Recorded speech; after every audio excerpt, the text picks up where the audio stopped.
Thanks for watching, and see you next time. I hope I don't do this again. Here we are again. There's the photos from the first time I did this.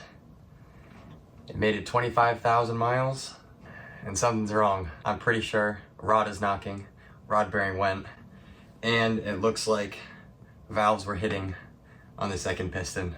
But good news, I've got that spare, which also needs to be rebuilt. So maybe we can Frankenstein 1 out of 2? I don't know.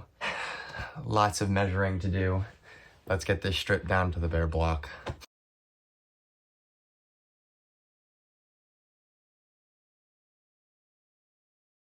Just dropped the pan. My theory was definitely right. Number 2, rod bearings went. That rod is knocking. Curious to see what the underside of the cylinder walls look like. There's a lot of movement there. That's not good. I'm not too happy. Why did that fail? I'm pretty sure that if I reuse that head, I need to replace my exhaust valves on it because you can see where they were slapping. Right there and right there. Oh, and look. Yikes. No bueno. There's no bearing left. Wow. I think this crankshaft is ruined. Even if that one's not usable, got one in that block, and I've got one down there as well. Both of those would probably need to be polished or machined, I'm not sure yet. It moves way too much. Well, the van has been my daily, and it's still my only vehicle. I would really like to get this working as soon as I can. We're making good progress already though. I'm only on my 3rd day of working at night after work, and it's out of the van. It's disassembled and it's downstairs. Time to get the block apart and figure out what needs to be done. Maybe on that one instead. One step at a time. Disassemble both of these blocks. I don't know if this block is going to be better than that one. That one did run about 1,000 miles with a knock that did not get worse. This one started very quickly, all of a sudden, very badly. I have some ideas of what might have caused it. A blockage in the oiler hole for number 2, because it looks like it's the only one with any damage. But we're gonna pull the rods, take the pistons out, pull the crank on this one first. Let's get to it. Yikes, definitely some scoring. If this crank is even usable, it's gonna need a polish. Oh my gosh.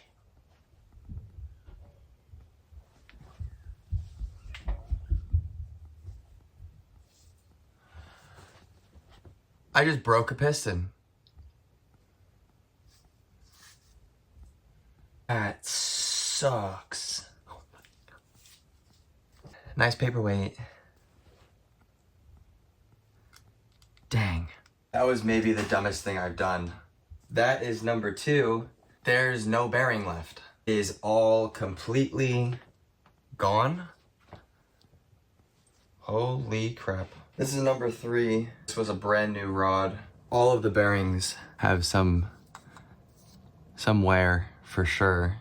Everything else looks pretty good. So number 2, which is the culprit, no bearing material on this side. This rod is ruined. You can feel gouges in the mating surface there for the bearing. Yikes. Well, good news. Cylinder walls don't look too bad.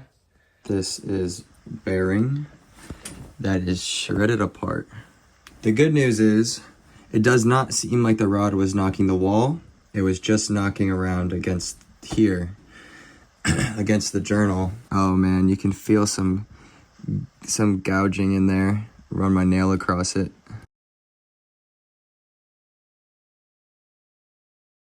Is the remaining bearing material that is stuck on here. Looks like it's coming pretty easy. Well, not too easily. There we go.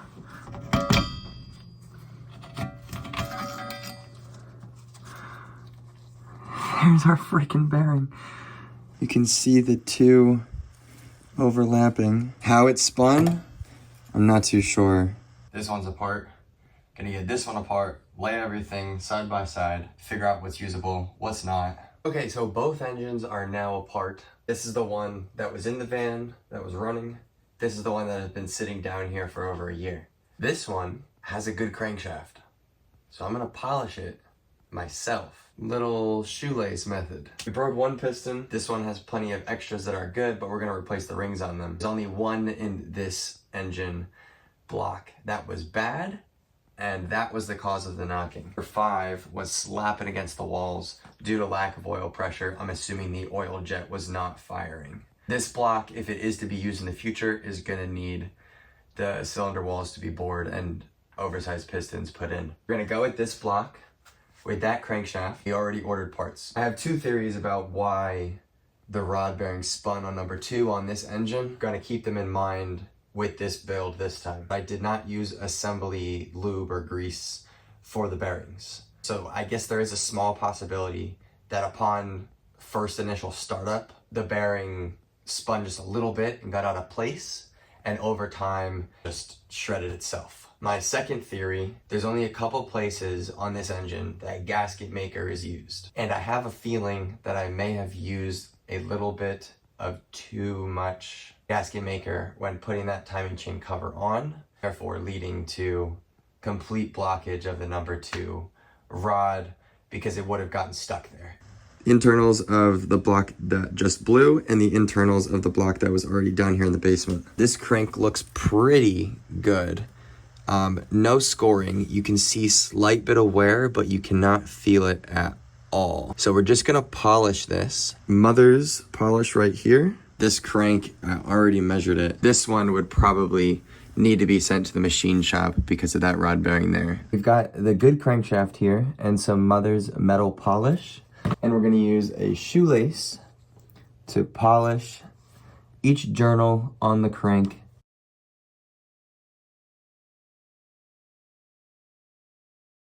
This is working beautifully so far.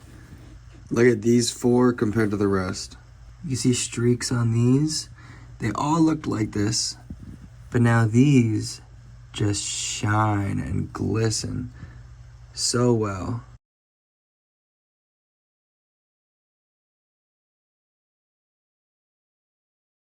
One thing I did not think about was the polish getting inside the oiler holes here.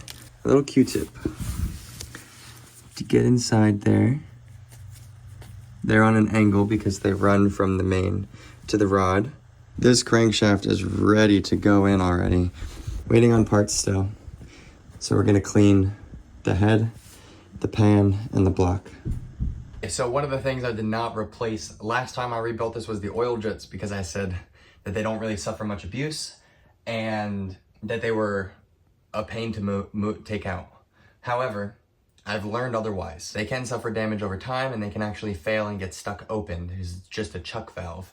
And number 2, they're not that hard to take out. You can do it for like 40 bucks. So we're gonna modify this slide puller claw a little bit, slip it underneath and get those out, but let's go grind this down a little more so it fits.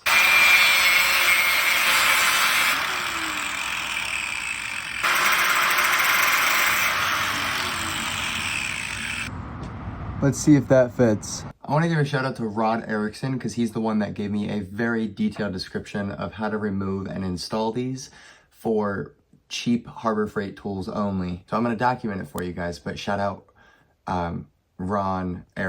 what's his name? Shout out Rod, you're the best. I know this is going to go smooth. We are going to try this one first with a slide hammer.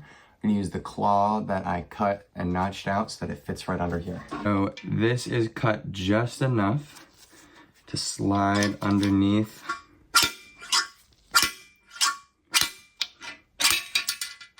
And we got one out. This valve should not be open right now because apparently when they fail open. No air's getting through that one. So that oil jet was good. My Sharpie marks are still visible. You can even see them on the camera right there. There's one smaller one right next to it. The good thing is if my marks are not perfect, we can test the fitment by putting a piston in and making sure that it's not hitting the piston skirt. That was a pretty good test, I'd say. Coming pretty easy. There's one oil jet. Not bad. Good. I'm very glad that came out easily and my marks are all still there.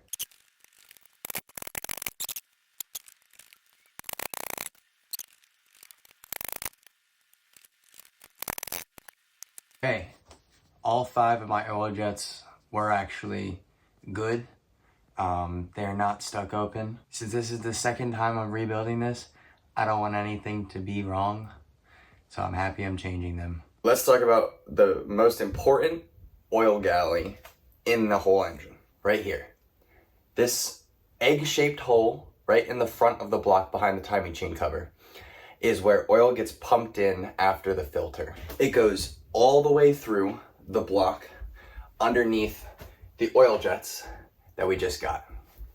These oil jets point up at the bottom of the piston, shoot oil up at the bottom of the piston, which then lubricate the cylinder walls and cool down the piston with oil from underneath. What also gets fed oil through this passageway in the front that runs through the block, the entire crankshaft and all of the rod bearings. And I have the other block here with the crankshaft set up to show you. Keep in mind that the block is upside down right now. The oil pump would go right here and pump oil into this hole, through here, to where then it goes to the filter, which is on this side of the engine. From the filter, there is a passageway through the timing chain cover that then brings the oil over to this side. You can see the oil jets down there, but right here, you can see that diagonal passageway. That's just for this first journal. It feeds that hole. That hole that's on that first journal right there. And there's a passageway for every single one of the 6 journals in the block. Now the bearing would be there, but the bearing that goes into the block right here has a hole that lines up with that one. And it allows oil to flow into the middle of the bearing and lubricate the crankshaft journal, which then if you turn the crankshaft, you'll notice that the crankshaft has a hole in it as well. This hole goes diagonal through the crankshaft. There's a hollow hole in here that connects this main bearing journal to this rod journal right there. And what you can do is, if you're in a dark room, you can take a flashlight, shine it through that hole, and it should shine out the other side. Now, every main journal feeds one rod journal, except for number 4, which doesn't have a hole on it at all. If some kind of debris, such as gasket maker, went into this hole, now here's my theory. The gasket maker that's applied right here, that connects the timing chain cover to the engine, has a seam that goes right through there.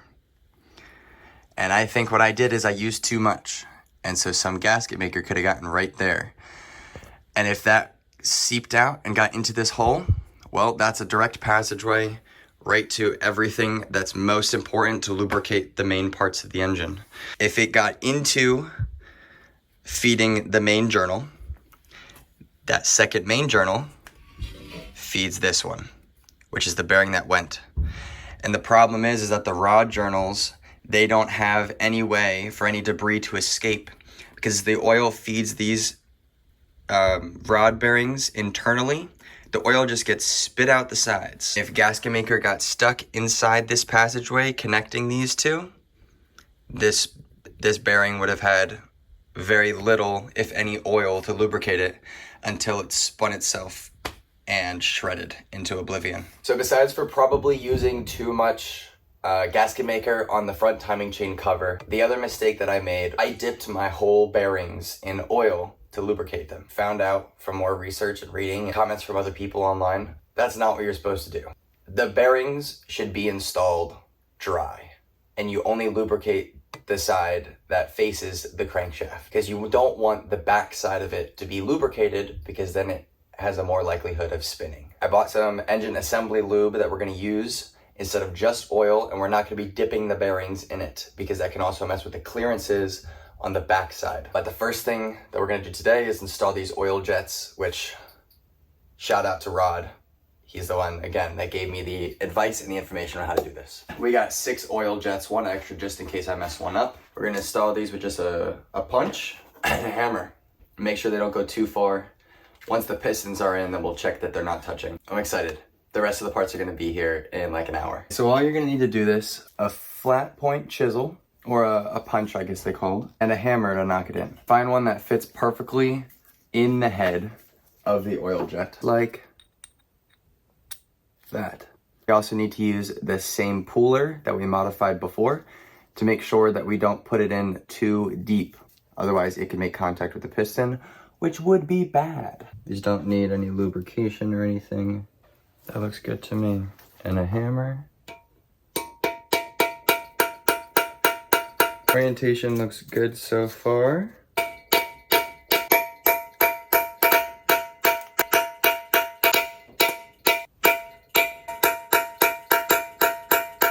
This is pretty nerve-wracking. Doesn't seem like it wants to go in anymore, so I think I'm gonna keep it right there and hope that that's good.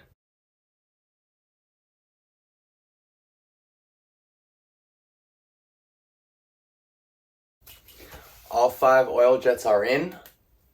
They seem to be in a good enough orientation that they're not gonna hit the piston, but it's something that we're gonna keep in mind as we start putting things together. Let's talk about what the oil jets do. They are down here and they shoot oil up at the underside of the piston. Now, if you flip the piston over, you can see that there are little grooves all the way back there. And if you follow those grooves out the side, oh, look where they go. Little hole right there and there. And what goes in that groove?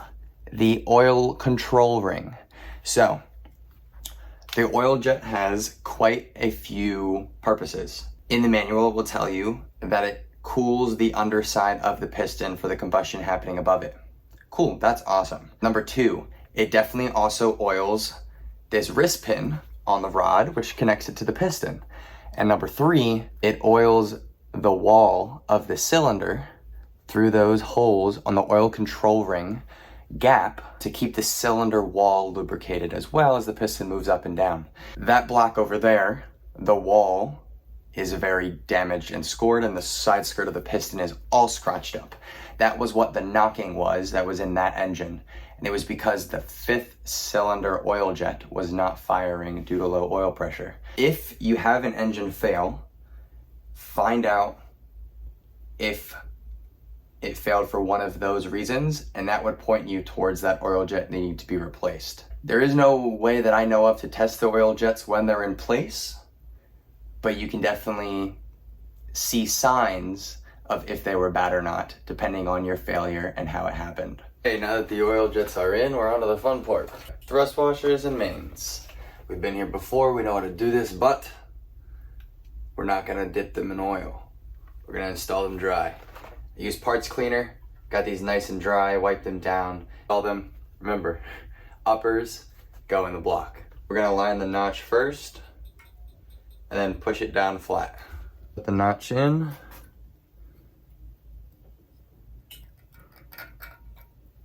First main bearing in.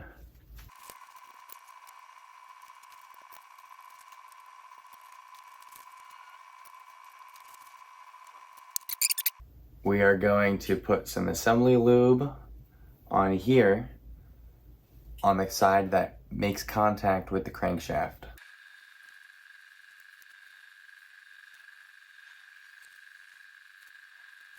Keep just the crankshaft side of the bearings lubricated until oil gets up here. All right, so before the crankshaft goes in, we're just gonna put the bearings in the caps as well. Again, these are dry, no oil or grease on them.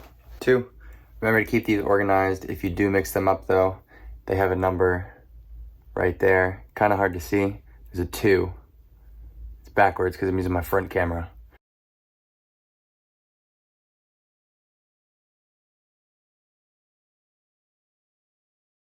Last thing before the crankshaft goes in is the thrust washers on number 4. We've got 4 thrust washers, 2 go in the block and 2 go on the cap. The 2 thrust washers that have the notches at the top, They're gonna go in the cap, the ones without the notches at the top, without the little bumps. These ones are gonna go in the block. Okay, so since the thrust washers sit this way and they don't move against the mating surface with the block, we're only gonna grease the outside of the thrust washer because that's where it's gonna come in contact with the crankshaft. So only this side, not that side. So we're gonna drop the crankshaft in here, squeeze some assembly lube over top of all the journals, put the caps on. Let's get the crank. Okay, back of the engine, front of the engine.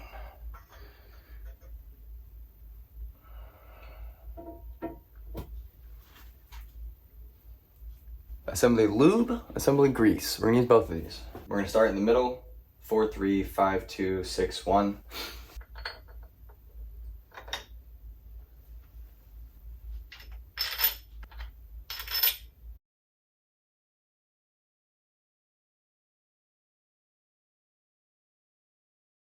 So we've got all the caps on hand tight. Tighten the caps, but remember we're gonna go from center outward. So we're gonna go 4, 3, 5, 2, 6, 1. 55 Newton meters on here with a 13 millimeter 12-point deep socket, and then switch to the breaker bar to do an additional 90 degrees on them all.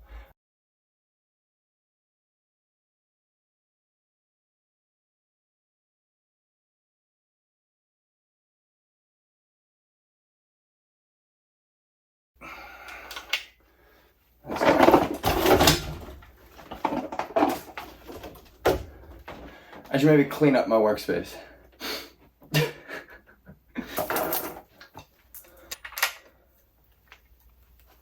Oh yeah. No stuck points like I did before. Spin smooth right away. We are gonna use these 3 pistons and rods. This rod is the one that got ruined. We're gonna use that piston still because it is surprisingly good. And that rod. This first one is the one that I dropped, I don't trust, so we're just gonna scrap that one and use this 4th one because this one is perfect. We're gonna have to put on new bearings and we're gonna replace the rings on that piston and also the one from the other engine. These 3 sets of rings on these 3 pistons are still good from last year. Now, if you need to inspect a rod to make sure that it's still usable, you're gonna have to torque them down, these bolts up top, without a bearing in it. Once it's in, you're gonna have to measure this inner diameter. I believe it should be 51.60 millimeters up to 51.61 millimeters. So it can't be out of round by more than 0.01 of a millimeter. If it is, you're gonna need to get a new rod. Okay, I'm gonna cover the piston rings very quickly. There's gonna be 3 rings for each piston that you have if you're rebuilding an OM647 or a 612 engine. There's gonna be the oil control ring, which is gonna go on the bottom groove, and it is 2 parts, a spring and an outer ring.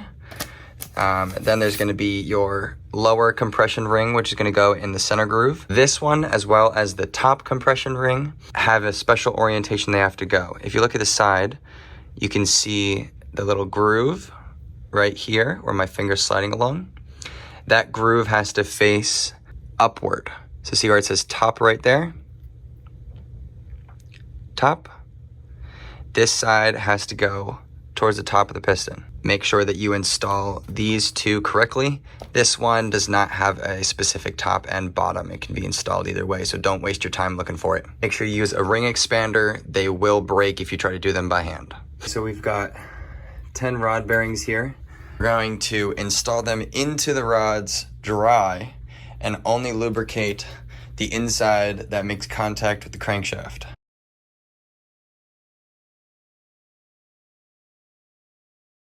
We've got all the bearings in the rods, and if you have a keen eye, you might be able to realize something that I did wrong. This is the piston that we've attached to the rod, and once I had them all in a row, I noticed that I put the rod on backwards. Look at the notches on the bearings. Look at the orientation of the pistons.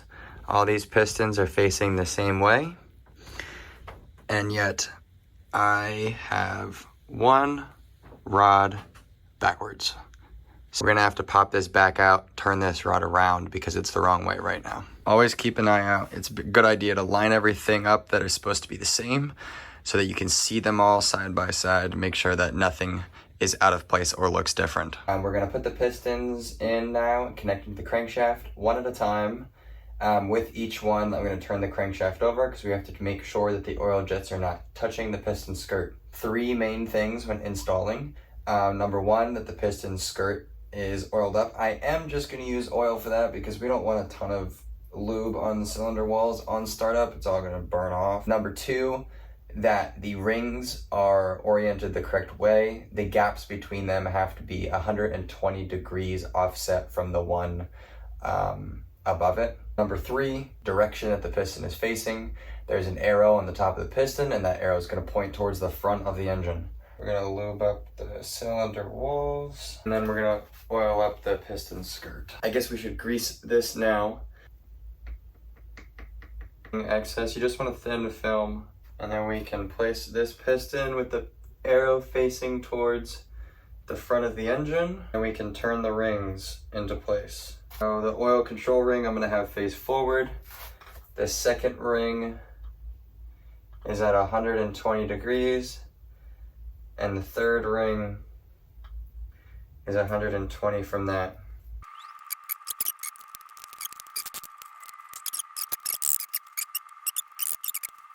I'm going to turn this over and do one at a time because we really want to make sure that that oil jet is not hitting. Now, it is clear. It is in that gap of the piston skirt. I'll show you what I mean. I'll grab another piston. This piston is no good. Ignore that. This is not usable. It's from the other engine. But if you look at the underside here, see on the skirt on the sides, we have a more harsh angle on this side and a more gradual one on this side. The other side, both are gradual, which is why the direction that your piston faces is vitally important. If you put your piston in facing the wrong way, the arrow pointing towards the back of the engine, this side of the piston skirt is gonna hit that oil jet. The oil jet comes right here in this notch, and it lines up right there to shoot right into that opening down there. Orientation matters.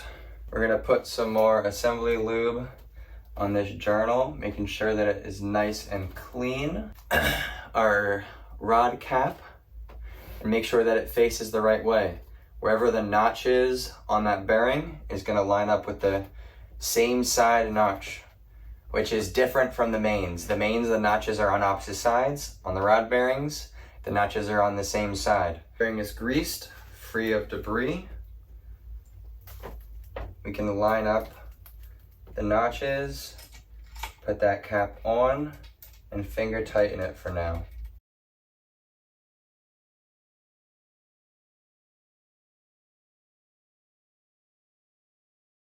We have to torque them down still. If I remember correctly, I believe it starts with only 5 Newton meters, and then it might be 25 and then 90 degrees. We're gonna double check. Okay, I was right. First we do 5 Newton meters, then we do 25, and then it's additional 90 degrees. Again, we're not gonna use the torque wrench to do the 90 degrees. We're gonna use a breaker bar, but we are gonna use this to do the first 2.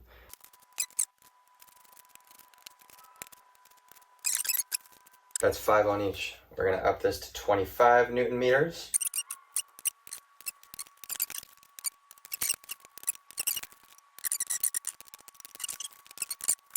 Got the breaker bar. 90 degrees, baby.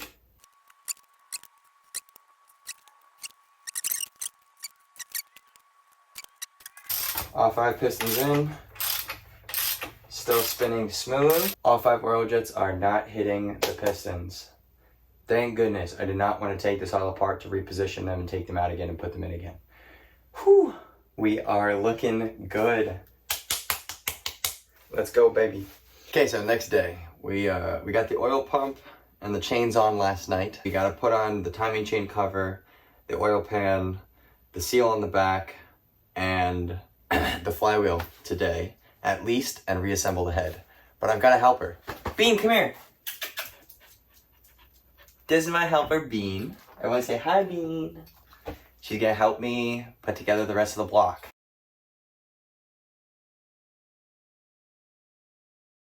Okay, so while the timing chain cover is off, it's gonna be easier to take this oil cooler off because we've got the upgraded one, which is thicker, new gasket, and new hose. Make sure that this valve does not fall out. If this falls out, you will have low oil pressure. It's a one-way valve. It pumps the oil past the pump to make sure that it doesn't fall back down. Got the timing chain cover, new seal, new oil cooler, new gasket here for the coolant. But this is the part I'm a little nervous for. You only want to do it 1/16 of an inch or less. Come down, stay inside the screw holes here, but you're not gonna go near this hole. So you're gonna go down, around this screw hole, right back towards the edge, around, and then to the bottom. You're gonna start on the inside of the screw up here, come down and around this little groove. From here, inside the screw, inside the coolant gasket, and this is the tricky part because I think this is where I had my failure happen. Very thin in between here, back to the edge, inside the screw, inside the screw, inside the screw to the bottom. You're not gonna do here, you're not gonna do here, you're not gonna do here, you're not gonna do here. The thinnest bead on the timing chain cover that I could get, especially in my worry area. Put this in place. There's a couple things to keep in mind though. You have to align this hole here in between the timing chain. Don't let it come to one side, don't let it go to the other side. It has to be open and go around here. This peg right here has to go inside the hole on the timing guide on this side over here, and it'll squeeze it into place over to the side. See how it moves a little bit? You're gonna have to line that up as well. The bottom is pretty easy. Line up the dowel pins. Just worry about these guides and the chain.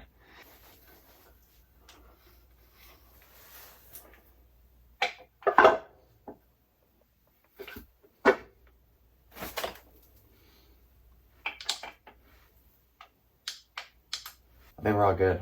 They are all the same thickness. Don't worry about which one goes where. All the same length, I mean.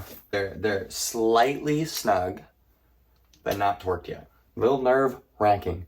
We're not gonna touch this for an hour. We're gonna torque it down in an hour, let it sit. That's what it says to do. I'm doing everything right this time. Okay, we're getting pretty close. I miss my van. So I'm gonna finish today. I'm gonna get this back in the van. I'm gonna get everything installed. I'm gonna get everything back attached. I'm gonna bolt everything down. I'm gonna fill everything up, and then we're gonna fire it up. And all is gonna be good. The water pump, we gotta do alternator. We gotta do crank pulley. We gotta put the head on with the new gaskets. We gotta attach the intake manifold. There's still a lot to do, but before we can do most of that, it's gotta go outside because I gotta carry this up the stairs. We're just gonna put on the crank and the water pulley and call it there. Before we move this thing outside, because I want to finish today because tomorrow's gonna rain. It's already wet outside now, but it's not gonna rain anymore. So let's just finish right now. That way I don't have to wait another day because I'm tired of waiting. I've already worked all weekend and I want my van back.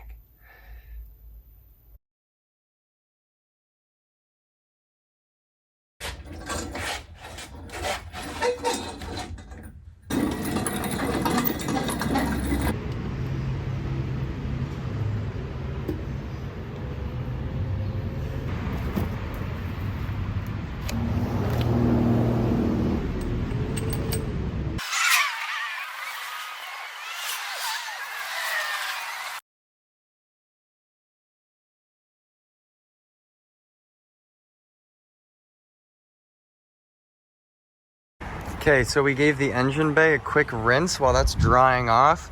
We're getting the last of everything together. We're gonna put the cams in, put the valve cover on, clean out the injectors, put on the fuel pump. I think that's everything before it's gotta go in. I've got the transmission lines on, the alternator wire that's annoying to get on when the engine's in the van. I had to take the transmission on and off twice because I misaligned the torque converter with the flywheel bolts. But she's coming together. I think it's almost 6 o'clock now. We've been at this for like 6 hours. I think we can finish late tonight. It is late. It's like 9:30 almost. The engine's in. We're starting to run the electrical. I really want to finish today because it's going to rain tomorrow. And I've been waiting long enough. It's going to be a long night. Fan on, front stack, intercooler hoses and intake hoses, and whew. There's a lot that goes into making this van work and run, but we're gonna get it done. It's almost 2 a.m. Everything is back together. I'm pretty sure there is nothing I missed. Just reconnected the battery. Whew, I'm nervous. I'm shaking in my little boots. I'm gonna do a mental checklist one last time. Feeling very anxious. Okay, let's talk. I am super nervous. I've done this before. And I'm fairly confident in everything I did because I believe I did it better than before. But just the fact that there are so many tiny things that could be slightly off or slightly wrong or slightly forgotten that could have this go terribly. I've been working for like 14 or 15 hours straight today. Pretty sure we are all set. I'm confident. I cleaned up all my tools, because I have a feeling that everything's gonna go well, and I'm gonna go for a drive right away. The first time I made it 25,000 miles. I would like this time, no problems, especially now, and for it to last more than 25,000 miles. I consider that a success and growth. It's time.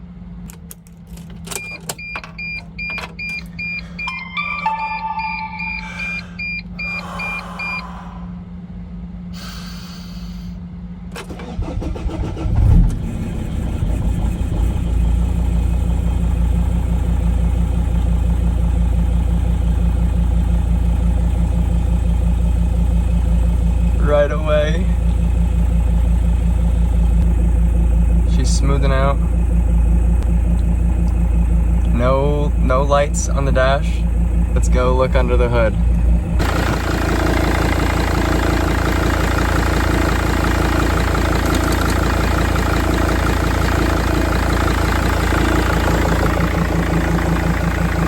Topped off the transmission. Let's go for a drive. All right. Lights work. Drive. And we moved. Let's get the chuck blocks out of the way and get out of here. We did it again. Here we are. It's been 5 days since I finished the install of the engine, and I've already gone over 600 miles with absolutely zero problems. Zero leaks. Zero weird sounds, zero problems. I'm really happy. I did it once before.